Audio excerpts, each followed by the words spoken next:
Chapter 1. The Vanishing Carriage.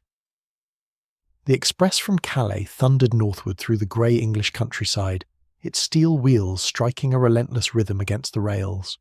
Inside the first-class carriage, the atmosphere was a curious mixture of luxury and unease. Heavy velvet curtains shielded the occupants from the drizzle outside, while brass lamps cast pools of golden light upon the plush seats. Yet beneath this veneer of comfort, there lingered an intangible tension, a silence broken only by the intermittent murmur of voices and the rattle of teacups on silver trays. Captain Hastings, seated near the end of the compartment, regarded his fellow passengers with the mild curiosity of a man who has travelled enough to find in strangers the seeds of small adventures. He himself was bound for London, summoned by a matter of business he only half understood, but which had the hallmarks of dull formality. Beside him lay a neatly folded newspaper, across which the bold headlines proclaimed the latest political tremors on the continent. Hastings, however, paid them no heed. His thoughts wandered instead to his friend Hercule Poirot, who had remained in Brussels on account of some private case. "I dare say it will be a dull journey," Hastings thought, as he stirred his tea. Nothing to report back to Poirot this time. Yet even as he formed the thought, the atmosphere of the carriage shifted. A young woman in a pale blue travelling suit leaned forward, her voice pitched low but urgent as she spoke to the gentleman across from her, a tall, aquiline fellow with the faint trace of a military moustache. Hastings caught only fragments of their conversation. Papers, can't be trusted, too dangerous. He frowned, curiosity piqued. Other figures filled the carriage. There was Lady Margaret Willoughby, unmistakable in her pearls and imperious manner, her lorgnette flashing as she appraised the company with aristocratic suspicion. At her side, her companion, a thin, nervous man with watery eyes, leafed through a volume of sermons, though his fingers trembled each time the train swayed. In the far corner, a middle-aged businessman with a florid complexion dabbed his brow with a silk handkerchief, his attaché case clutched with conspicuous possessiveness. His name, Hastings would later learn, was Mr. Arthur Quince, a director of some shipping concern in Liverpool. And then there was the enigmatic figure seated alone, a dark-haired woman with striking green eyes, who gazed out of the rain-streaked window with an expression at once defiant and secretive. Her gloved hand rested lightly upon a small travelling bag, which she never allowed out of her reach. It was, Hastings reflected, a curious assembly of passengers. And though he told himself firmly not to invent dramas where none existed, he could not shake the peculiar sensation that each traveller was guarding some private burden. The journey progressed uneventfully until the train slowed for the stop at Canterbury. Hastings stepped onto the platform for a moment's air, observing the bustle of porters and the shuffle of passengers changing carriages. When he returned, however, he noticed something odd. The door to the adjoining carriage, the third in the sequence, was being shut with unusual firmness by a railway guard. Hastings glimpsed only a shadow within before the curtain was swiftly drawn across. The guard's expression was strangely grave, and he hurried off without explanation. Reseated, Hastings tried to dismiss the incident, though it nagged at the edges of his mind. Conversation in the carriage resumed. Trivialities, pleasantries, gossip. Yet a subdued energy hummed beneath it all like a taut string waiting to snap. The mystery, however, truly began at Charing Cross. The train pulled into London with its customary hiss of steam and clatter of brakes. Passengers alighted, claiming their luggage and dispersing into the cavernous station. Hastings, somewhat delayed by a porter, glanced back toward the train, and then froze. The third carriage, the very one he had seen shut at Canterbury, was gone. Not merely emptied, not merely detached, it had vanished. Between the second and the fourth carriage there was nothing but an unbroken line of buffers and couplings. The train stood whole, yet one of its own had melted into the air as though spirited away in transit. Bewildered, Hastings approached the station-master, who met his questions with incredulity. "Impossible, sir," the man declared. "We've accounted for all stock. There is no missing carriage." But Hastings knew what his eyes had seen. A carriage sealed at Canterbury had rolled into the London station, and then, quite simply, ceased to exist. He stood in the great hall of Charing Cross, steam swirling about his boots, passengers jostling past, and felt the familiar prickling at the back of his neck that foretold danger and enigma. Somewhere beneath this impossible vanishing lay a truth both sinister and cunning.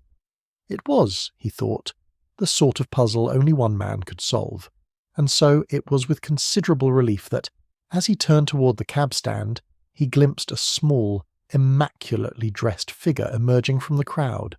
Hercule Poirot, moustaches gleaming, hat set at the perfect angle, eyes alight with curiosity. "Mon ami!" Poirot exclaimed, as though summoned by fate itself. "I arrived from Brussels not an hour ago, but already I see there is something to trouble the famous little grey cells, eh?" Hastings, still shaken, grasped his friend's arm. "Poirot," he said fervently, "you will hardly believe it. A railway carriage has vanished into thin air." Poirot raised his eyebrows, the faintest smile playing at the corners of his lips. "Ah, Hastings. Enfin, at last, something worthy of our attention." Chapter 2. The Crime. The morning after the strange arrival at Charing Cross was one of muted London drizzle. Poirot and Hastings sat in the dining-room of the Savoy, the great detective immaculately arrayed in a dove-grey suit, sipping his chocolate with the air of a man for whom all the world must move in harmony with his breakfast. Hastings, on the other hand, was restless, glancing from newspaper to window and back again. "You astonish me, Hastings," Poirot said at last, setting down his cup with a delicate click. "Here is a puzzle most remarkable, a railway carriage that vanishes, poof, into the air, and yet you fidget as though it were but a lost umbrella." "But dash it all, Poirot," Hastings exclaimed, "the station-master swore no carriage was missing." "Not a soul seemed to notice anything. It's the most infernal business, but I don't see what we can do about it." Poirot's green eyes twinkled. "You see nothing because you look only with the eyes. One must look with the mind, with the little grey cells. It is not carriages that vanish, my friend, but truths that are hidden." At that moment the waiter brought a note upon a silver tray. Poirot unfolded it with care. The handwriting was angular, urgent. "Monsieur Poirot, a matter of the gravest importance. Please come at once to the offices of the South Eastern Railway Company. It concerns last night's train from Calais." Inspector Sharp Poirot tapped the paper with one manicured finger. "You see, Hastings?" Already the shadow grows darker. The offices of the railway company were in a state of agitation when the two men arrived. Clerks whispered in corners, telephones rang ceaselessly, and in the midst of it all stood Inspector Sharp of Scotland Yard, his heavy brows knitted. "Poirot," he said without preamble, "this is a queer business. Last night's express came in with one carriage fewer than left Dover. Every clerk swore the count was correct. Every porter insists he saw nothing amiss. But this morning, a farmer near Ashford found the missing carriage, standing on a siding, locked tight, and inside," he paused grimly, "inside was a dead man." Hastings gave a start. "Good Lord!" Poirot inclined his head slowly. "So, the drama reveals itself. They were driven without delay to the siding in question. The carriage stood solitary on a stretch of disused track, rain dripping from its roof. A guard unlocked the door, and the three men stepped inside. The air was close, stale with the odour of damp upholstery and something darker. At the far end of the compartment, sprawled unnaturally upon the floor, lay the body of a man in evening dress. His eyes stared glassily upward. A dark stain marred his white shirt front. Poirot bent over the figure with meticulous care, avoiding contact. A single stab to the chest. The weapon withdrawn cleanly. No great struggle. He lifted one delicate eyebrow. "See, Hastings, the shoes are polished, the cufflinks secure." He was taken by surprise. Inspector Sharp grunted. "Papers on him identify him as Mr. Reginald Thorne, financier, a man with enemies, no doubt. Sharp fellow in business, they say." Poirot's gaze moved about the carriage. "Yet observe, the window latches are fastened from within. The door locked when found. No broken glass, no sign of entry by force. Tell me, Inspector, who had the keys?" Sharp consulted his notes. "Only the guard, sir." "He swears he locked it after Dover, as per orders, since the carriage was meant to remain unused. But clearly someone was inside." Hastings gave a low whistle. "But why move the whole carriage here?" Poirot straightened, brushing a speck of dust from his sleeve. "That, mon ami, is the question of genius." The murderer kills, and instead of escaping, he arranges this elaborate disappearance of a railway carriage. Why? To delay discovery? To mislead the investigators? Or perhaps to conceal a secret rendezvous? His eyes fell upon a curious object lying half-hidden beneath a seat. A lady's glove of pale blue kid leather. He lifted it delicately between finger and thumb. Interesting, Poirot murmured. Most interesting. They left the carriage and walked back through the drizzle. Poirot's gaze was fixed on the ground, his lips pursed. "Hastings," he said at last, "you recall the passengers of our compartment yesterday? The lady of the pearls, the gentleman with the attaché case, the young woman in blue, the military fellow, the lady with the green eyes. Each, I think, may have played a role in this tragedy. Already I see the pattern forming. Like the threads of a tapestry, Hastings shook his head in wonder. But who would want to murder this Thorn fellow? And why such a devilish method?" Poirot gave his companion a look of quiet amusement. "Patience, Hastings. The truth, it does not shout, it whispers. We shall gather the whispers until they speak as one voice. But mark my words, this crime is of cunning design, and its author, he believes himself most clever indeed." Poirot's moustaches quivered as he added softly, "But he has not reckoned with Hercule Poirot." Chapter 3. The arrival of Poirot. The offices of Scotland Yard were unusually animated that afternoon. Clerks scurried with files, policemen passed briskly to and fro, and in a private room at the far end, Inspector Sharp awaited the presence of the little Belgian, whose name, whispered in professional circles, carried both admiration and envy. Poirot entered with his customary air of quiet authority, Hastings close at his side. Removing his hat with a flourish, he bowed slightly to the inspector. "Good day, monsieur," Poirot said, his accent lending a precise formality to every word. "You have a corpse, a vanished carriage, and confusion most complete. Permit Hercule Poirot to bring order sharp, though not one to be easily impressed, allowed himself the faintest grunt of relief. We've brought in all passengers from the first-class carriages for questioning. They're waiting in adjoining rooms. Best you hear them directly." Poirot inclined his head. "Très bien. But first, Hastings, let us consider the facts as they stand." He placed himself delicately in the inspector's chair, fingertips pressed together. "We have Mr.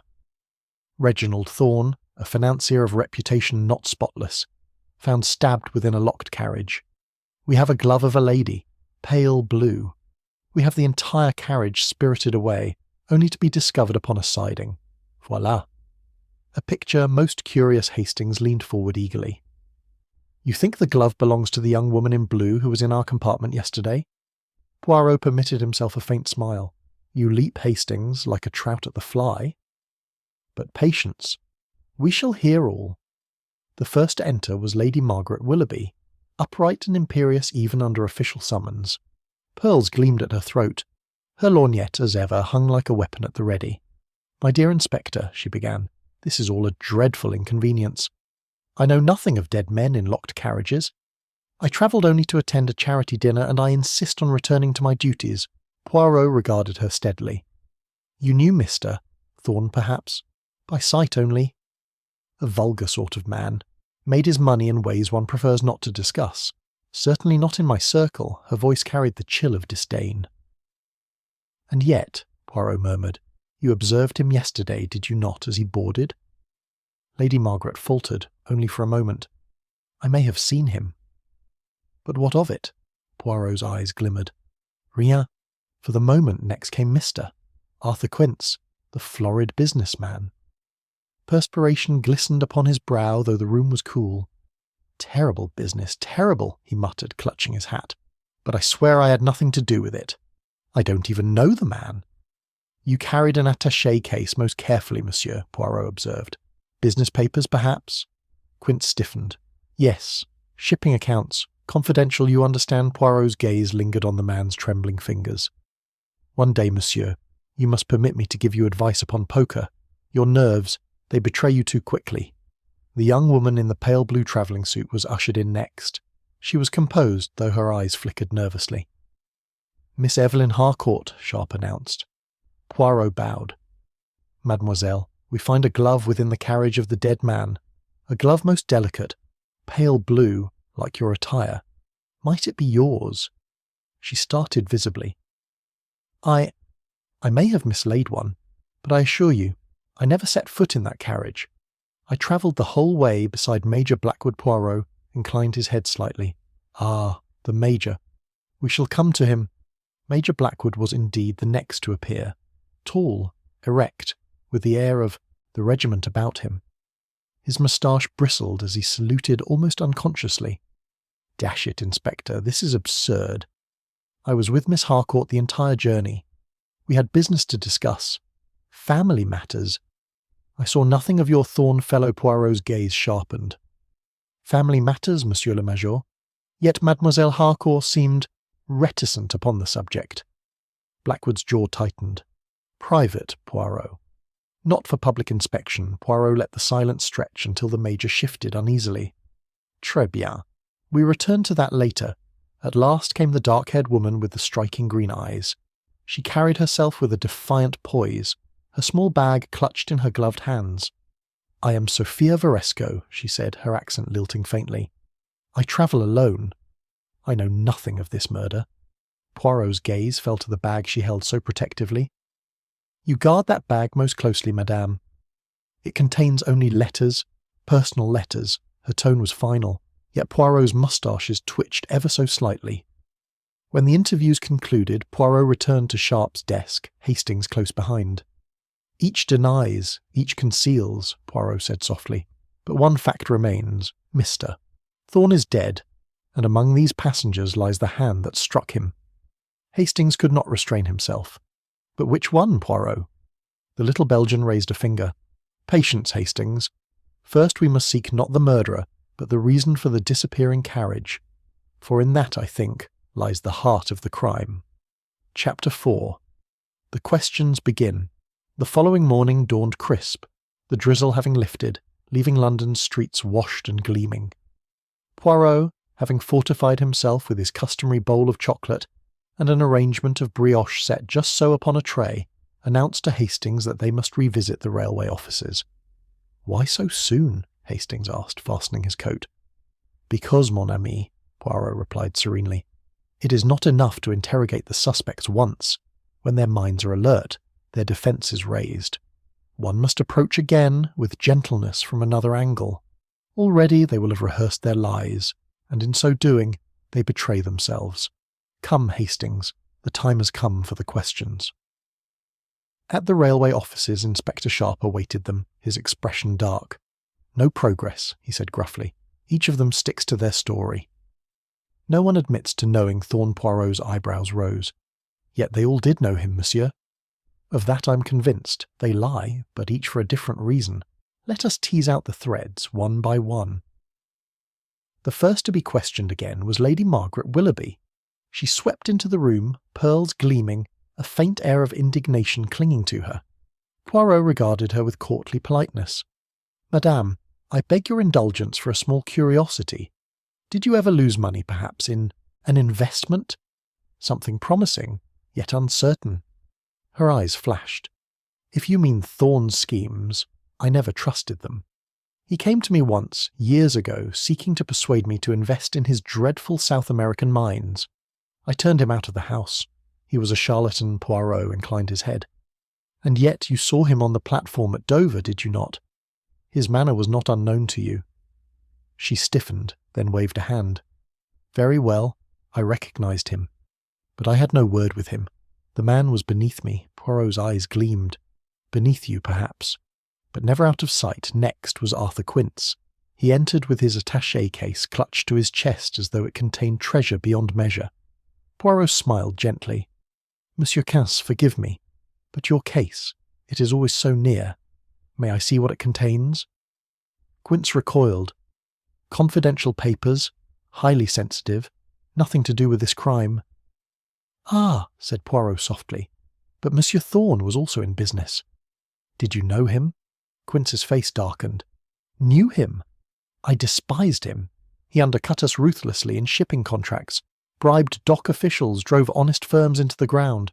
I'd sooner shake hands with the devil himself. Poirot leaned forward. So, you had reason, did you not, to wish him harm? Quince stammered, colour rising to his cheeks. Business rivals are not murderers, Poirot. I may have wished him ruined, but dead? Never. Poirot's smile was inscrutable. We shall see, monsieur.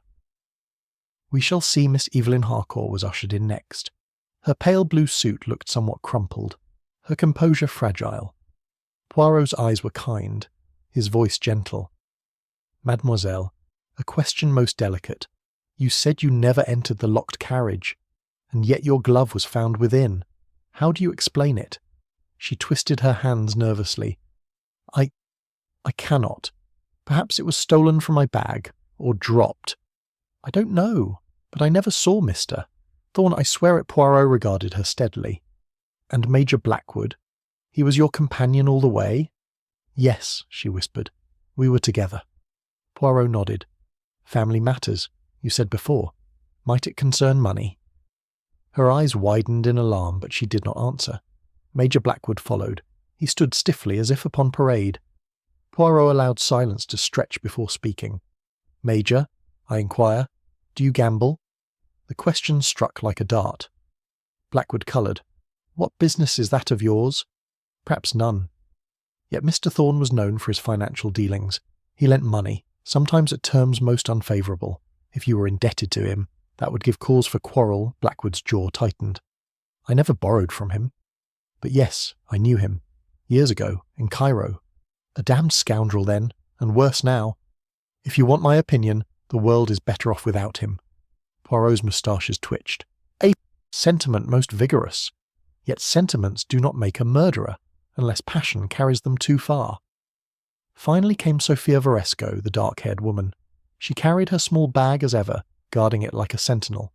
Poirot bowed low. Madam, Mr. Thorn, did you know him? Her green eyes flashed. I knew him, she said simply. He ruined my family in Trieste. He promised investment. He betrayed us. My father died of despair. Do I hate him? Yes, but kill him? Poirot's gaze flickered to the bag. Your letters, you said. Love letters, perhaps, or documents of another kind. She smiled thinly. That is for me alone, Monsieur Poirot. When all were dismissed, Hastings let out a long breath. By Jove, Poirot, they all had cause to dislike the fellow. Any one of them might have done it. Poirot's expression was serene. Just so, Hastings. But hatred alone does not unlock a locked carriage, nor vanish a whole compartment from a train. Somewhere among their words lies the crack in the facade. We shall find it.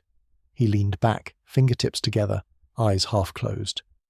For already, mon ami, I perceive a detail most small yet most significant. It will lead us, if we follow, to the heart of the crime. Chapter 5. The red herrings. The following days saw the investigation cast wider. The newspapers had caught the scent of drama, and headlines screamed of the murder carriage mystery. Scotland Yard found itself under pressure, and Inspector Sharp grew more irritable by the hour. It's Quince, he declared bluntly one morning, slapping a file upon his desk. The man's accounts are in a shambles. Thorn undercut him, yes, but more than that. Quince borrowed money. We've evidence of promissory notes signed by Quince himself. He owed Thorn heavily, and repayment was due within the month. If that's not motive enough, I don't know what is. Poirot listened without comment, his head inclined, fingertips together. Hastings, standing nearby, found himself rather convinced. Dash it all, Poirot, it makes sense. Quince is nervous as a cat, his firm's on the brink, and he admits he hated Thorn. Why not rid himself of the man and his debts in one stroke? Poirot merely raised his eyebrows. And yet Hastings, our Mr. Quince is florid, excitable, perspiring at the smallest question. Does such a man arrange the disappearance of an entire carriage with the precision of a magician? Non. It does not fit. Nevertheless, Quince was questioned at length. He blustered, swore, wrung his handkerchief until it was damp, and admitted under pressure that yes, he had borrowed from Thorn. But I swear to you, he cried, I never killed him. I meant to repay somehow. I thought I could delay him, persuade him, but murder? Never. Poirot eyed him with quiet curiosity. And yet, monsieur, you travelled with your attaché case. Locked, always locked. Might there have been more, inside than papers? Perhaps a weapon? Quince's eyes bulged. No, only figures, contracts. Look for yourself if you must." The case was opened, examined. Nothing but ledgers and shipping manifests. Sharp grumbled, dissatisfied, but Poirot smiled faintly. "You see, Hastings? The man is weak, foolish perhaps, but not cunning. He has neither the temperament nor the subtlety for this crime." Attention then shifted to Lady Margaret Willoughby. Rumour had surfaced of considerable losses she'd suffered years before, investments gone awry.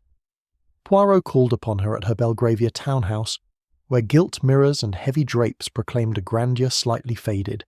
She received them with imperious disdain. "I have told you all I know. Thorn was a parasite, and I dismissed him long ago. That I lost money in those ventures is neither here nor there. To suggest I would stab a man in a locked carriage is ridiculous." Poirot's gaze roamed the drawing-room. "And yet, madame, your fortune. It is not what once it was, n'est-ce pas? A woman of your position might resent deeply the man who diminished her standing." Her lorgnette snapped up. "Monsieur Poirot, if you imply that I would commit murder to preserve my dignity, you gravely insult me." Poirot bowed. "I imply nothing. I merely observe. Forgive me, madame." As they departed, Hastings whispered, "She could have done it, Poirot. Proud, fierce, perhaps desperation drove her." Poirot shook his head gently. "She is proud, yes. But she is also truthful in her disdain. Pride may wound, but it does not conceal with such artistry. No, Hastings, Lady Margaret is not our murderess." Then came whispers about Major Blackwood. A man at his club hinted at debts, gambling markers unpaid. Inspector Sharp seized upon it with relish. "Blackwood is the fellow," he insisted. "He owed thousands." Thorn was pressing him. No wonder he silenced him. When confronted, the Major's face turned crimson. "Yes, I played a hand too many. Yes, I owed Thorn. But I was arranging repayment. Damn it, I still had my honour." Poirot studied him keenly. "And so you would risk all, your career, your reputation, to preserve that honour? Perhaps even with murder?" Blackwood bristled, fists clenched. "I am a soldier, sir, not an assassin." By now the case seemed to swirl with possibilities, each suspect entangled in motives, each story revealing cracks. The police leaned first toward Quince, then toward Blackwood, then even Lady Margaret. The press delighted in naming each in turn as the murderer of the vanishing carriage. Hastings grew more and more perplexed. "I can't make sense of it, Poirot. Everyone hated Thorn. Everyone had reason to strike him down. And yet, the locked carriage, the vanishing trick, it's like something out of a blasted conjurer's act." Poirot's eyes gleamed. "Just so, Hastings. It is theatre. It is illusion. The murderer is not merely one who hated Thorn, but one who thought also of spectacle. To vanish a carriage, it is vanity, perhaps, or cunning. But it is not the work of chance. Already I see that we chase red herrings placed with care." The murderer hides behind them, smiling. Hastings stared. "Then none of them did it?" Poirot's moustaches quivered. "On the contrary, Hastings. One of them most certainly did, and soon we shall find where the mask slips. Chapter 6. A clue in detail." The rain returned that evening, a steady drizzle that blurred the lamps along the embankment into pale halos. Poirot sat at his desk in the Savoy suite, a small fire burning cheerfully, his papers arranged in geometrical perfection before him. Hastings lounged in an armchair, smoking, while outside the city hummed with restless energy. Poirot was examining once more the items gathered from the vanished carriage. A cigarette case, empty save for a single stub, a crumpled railway ticket timetable, the lady's pale blue glove, and most curious of all, a torn slip of paper bearing half a name scrawled in haste. "Observe, Hastings," Poirot murmured, lifting the timetable with delicate fingers. "It is marked in pencil here and here, the 7:42 from Ashford, the 9:15 from Dover. Why mark these particular trains? What connection lies hidden?" Hastings peered. "Dash it all, Poirot. Perhaps Thorn was planning a journey." Poirot's eyes twinkled. Perhaps. Yet he never took either train. Instead, he boarded at Dover upon the Calais Express. Why then mark the others? Eh bien, it is curious. He set it aside and picked up the glove. Turning it slowly in the light, Poirot's gaze grew intent. Mademoiselle Harcourt swears it is hers. But note, Hastings, the size. It is too large for her hand. She is slight. This glove fits a hand more generous. And yet she admitted the loss.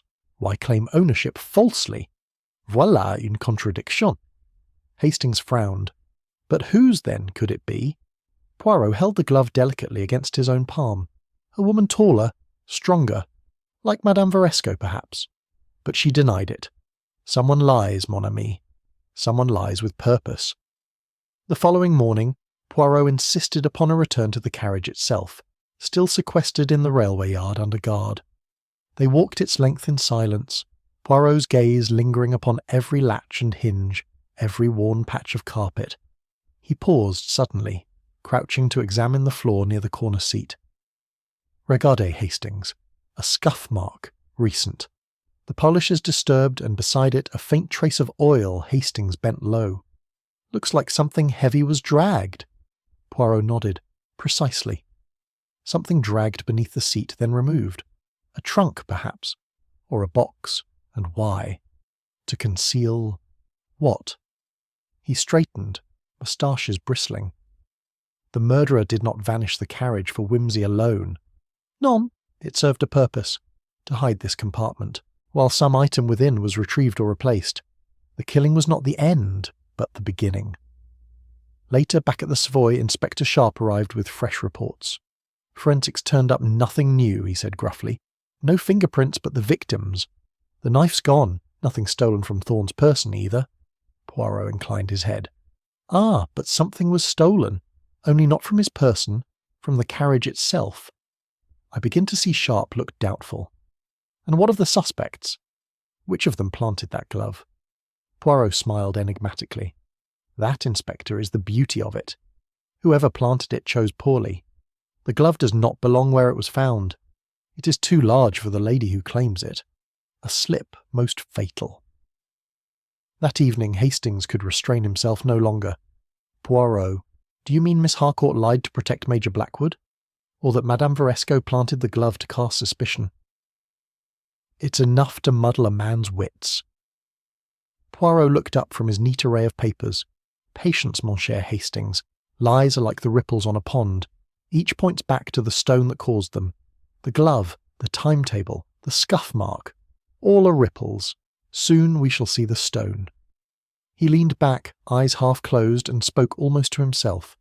The murderer is clever. Yes, very clever. But there is always a detail, so small it escapes their notice. And when Hercule Poirot sees it, poof, the illusion crumbles. Chapter 7. More lies. Surface. Inspector Sharp summoned Poirot and Hastings to Scotland Yard the next morning.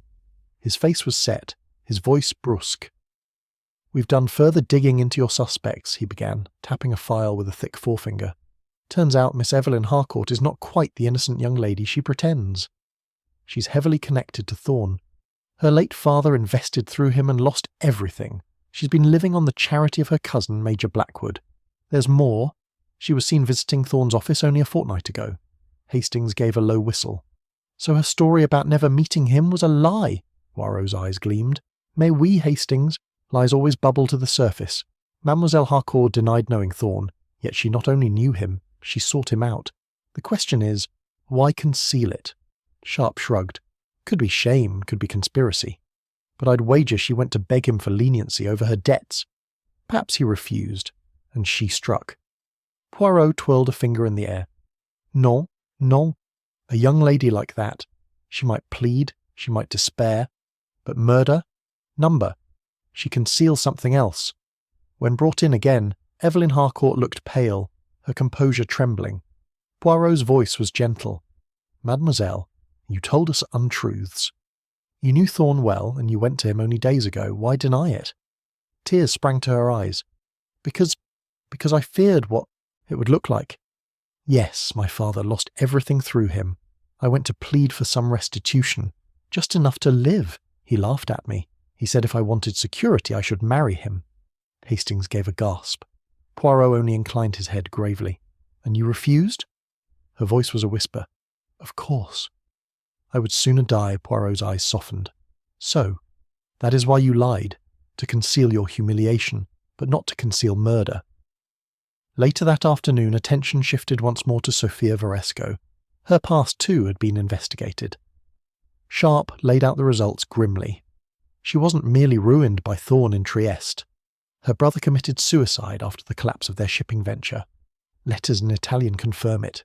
She has every reason in the world to despise him. Poirot nodded slowly. And her little bag of letters she guards so fiercely. Perhaps those very documents. Proof of betrayal, fuel for revenge. Madame Varesco was summoned. She entered with her usual poise, green eyes flashing. Poirot's tone was courteous, yet unyielding. "Madame, your letters. Will you permit us to see them?" Her chin lifted. "They are private." "Private, yes, but perhaps not irrelevant. If they speak of Thorn, they are part of this story." For a moment she hesitated. Then, with a swift movement, she clutched the bag tighter. "No, I will not." Poirot's moustaches bristled. "So, you will risk suspicion rather than open your bag. That is most telling." Meanwhile, Hastings pressed Poirot in private. "Surely, Poirot, it must be one of the ladies," Miss Harcourt lied.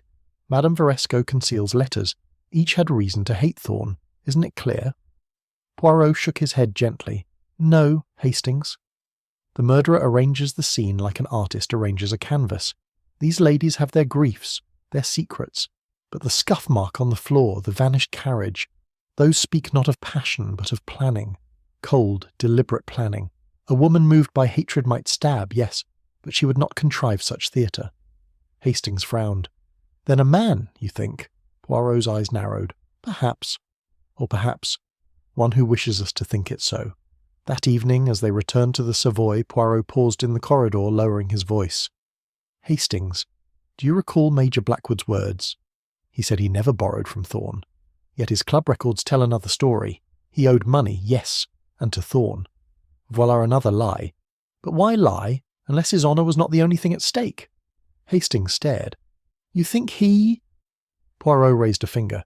"Shh, mon ami. We do not yet accuse. We only observe. And already the lies are piling up, one upon another.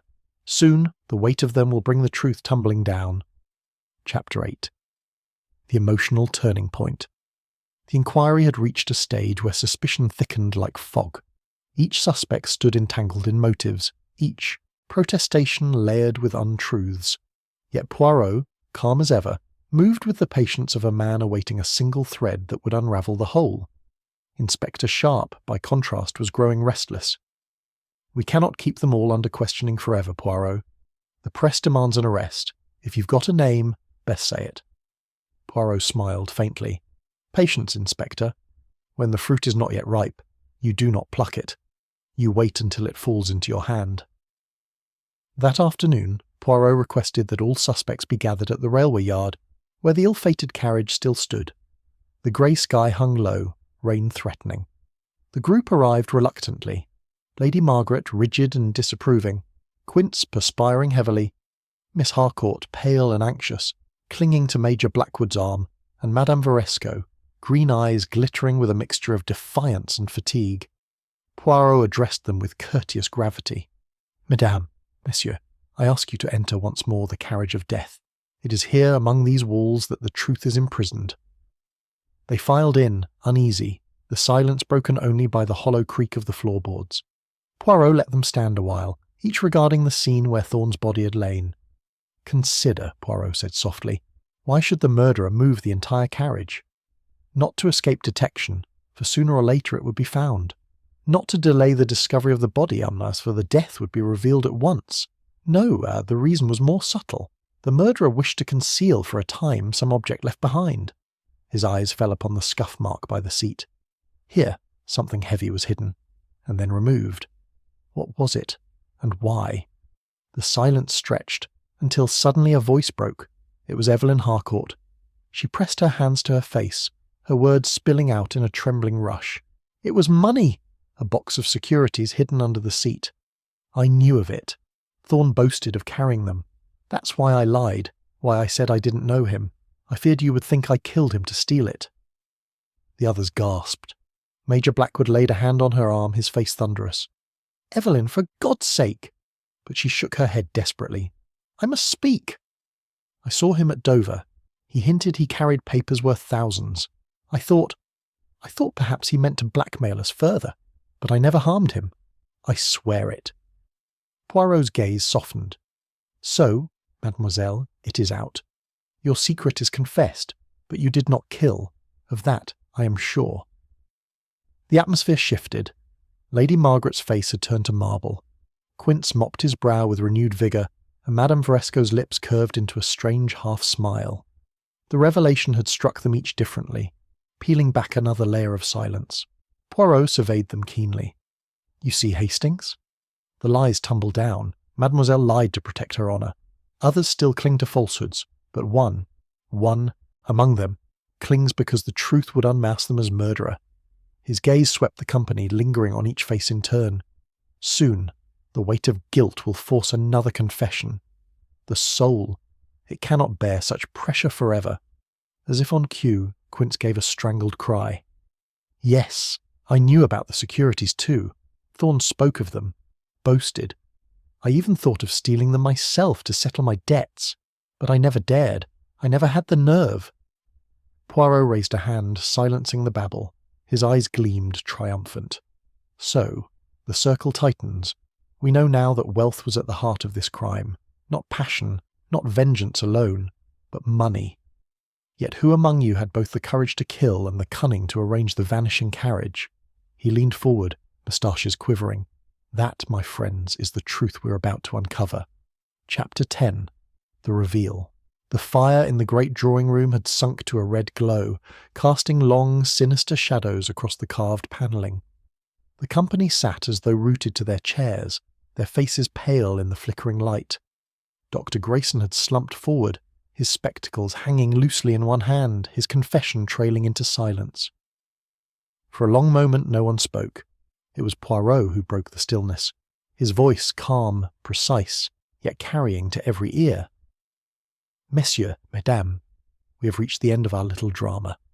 But before the curtain falls, it is necessary that all is made clear. It is not enough that a man confesses. Non. We must see the whole tapestry, how each thread lies, before we may judge."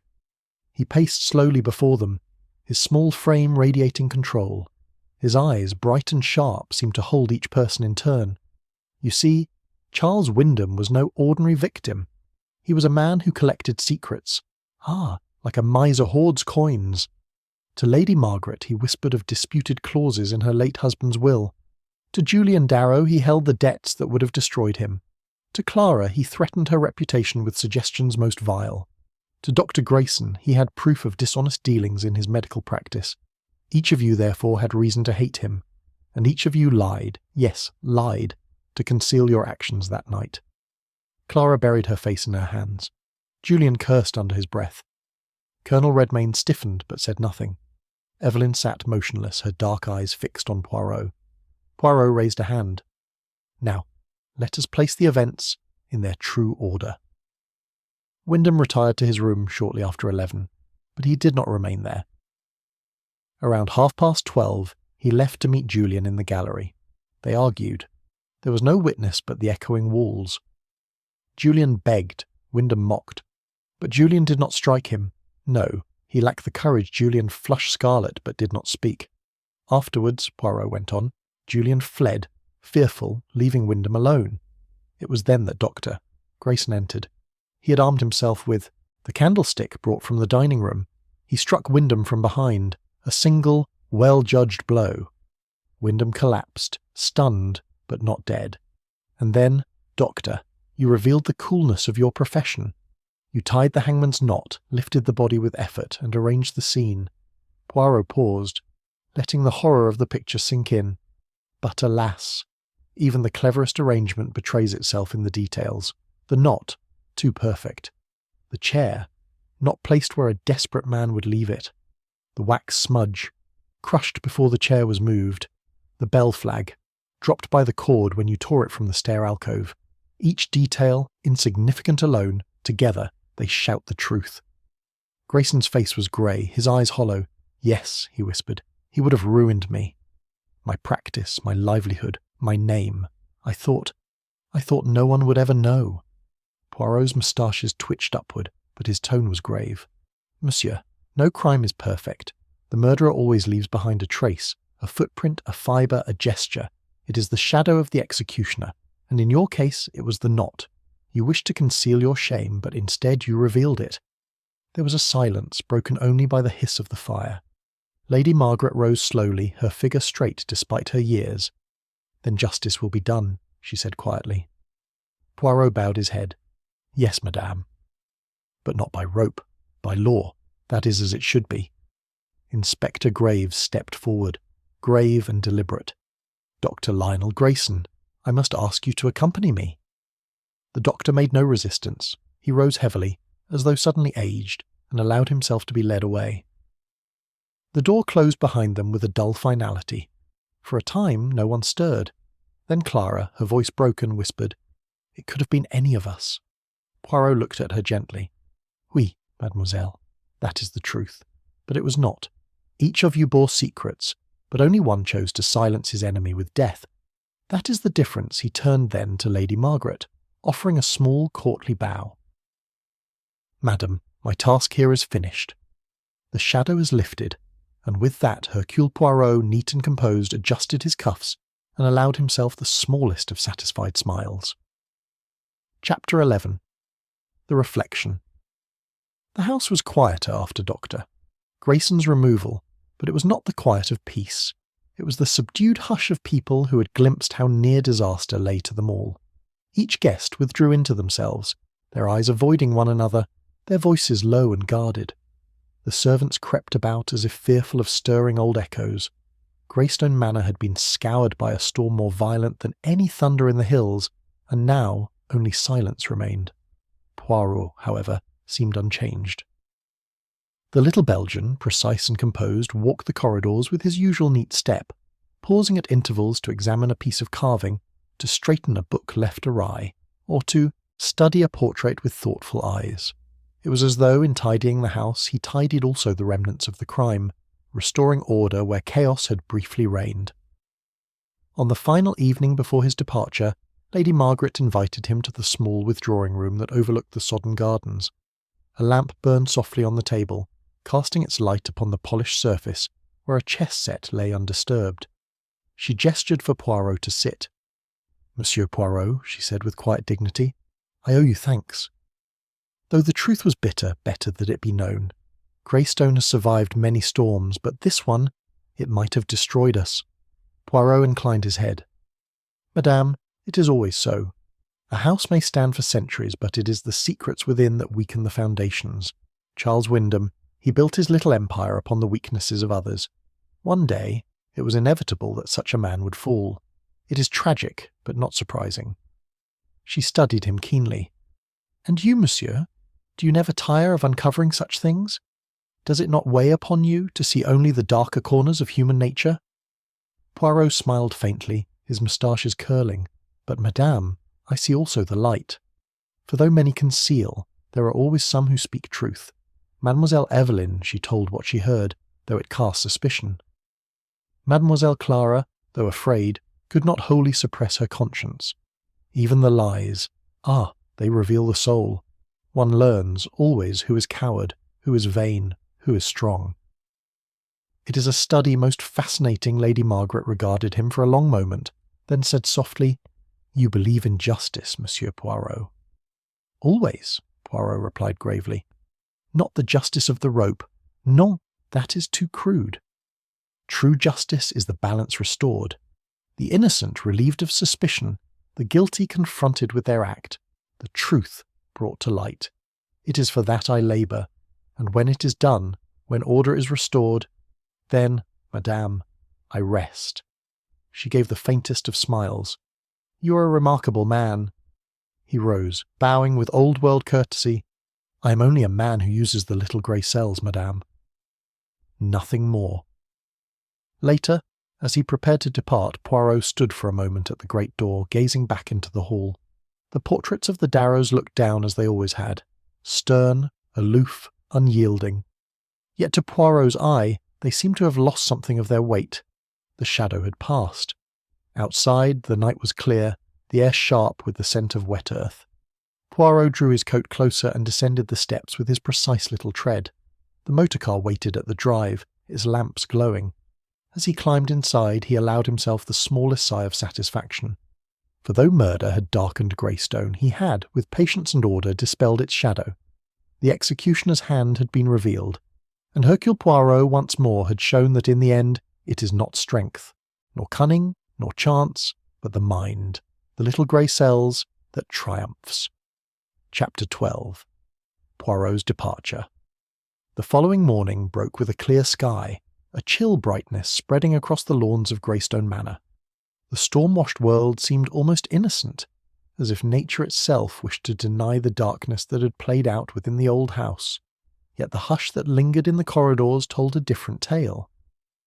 Breakfast was subdued. Colonel Redmayne ate stiffly, his movements mechanical, while Clara scarcely touched her plate. Julian smoked too many cigarettes, his hand betraying the tremor of a man who had looked too closely upon ruin. Evelyn Harper, pale but composed, poured coffee with her usual care, though her gaze was often fixed upon Poirot. Lady Margaret presided with quiet firmness, ensuring civility was maintained, though her eyes were shadowed with fatigue. Poirot, immaculate as ever, sipped his chocolate and buttered his toast with a delicacy that seemed almost out of place amid the gloom. Yet those who watched him felt the calm he carried, a sense that order, once shattered, had been painstakingly restored. When the meal was done, Lady Margaret rose. "Monsieur Poirot," she said, her voice steady though tinged with weariness, "Greystone and I are in your debt. You have given us truth where there might have been only suspicion and whispers. Whatever storms lie ahead, at least we face them with clarity." Poirot inclined his head with grave courtesy. "Madame, it is my philosophy that truth, once spoken, is lighter than any lie. Lies, they weigh, they corrode, they are more dangerous than ropes or knives." But truth restores balance. Clara, unable to restrain herself, said suddenly, "Monsieur Poirot, do you think, will the world ever forgive what has happened here?" Poirot regarded her kindly. "The world forgets, mademoiselle, though never as swiftly as we might wish. But forgiveness, that is another thing. It must be found not in the world, but in oneself." Her eyes filled with tears, but she gave a small nod. Inspector Graves arrived shortly after to take his leave. He was respectful, almost deferential towards Poirot. "We've sent Grayson on to Norchester. The law will deal with him now. But it was your eye, sir, that solved what we could not." Poirot smiled faintly. "It is not the eye alone, Inspector. It is the order of the thoughts, the exercise of the little grey cells. A crime, you see, is like a puzzle with its pieces scattered. One must place them in their rightful pattern. Once arranged, the picture speaks for itself." By mid-morning, Poirot's car had been brought round. The household assembled in the great hall to bid him farewell. Lady Margaret extended her hand. He bowed over it with old-world grace. Clara whispered a faltering thanks. Julian muttered his gratitude, though his eyes betrayed his shame. Evelyn, silent until now, stepped forward. "Monsieur Poirot," she said softly, "you saw at once what none of us dared admit." I shall remember that Poirot regarded her with quiet approval. "Mademoiselle, you have the gift of observation, though tempered by fear. Perhaps one day you will trust it more. Fear is natural, but it must not silence the truth." With that, he tipped his hat, settled into the motor, and was driven away down the gravelled drive. The house receded behind him, its grey stones stark against the bright morning. Inside the car, Poirot leaned back, folding his hands neatly. His eyes were calm, his mind at ease. Another shadow dispelled, another crime unravelled.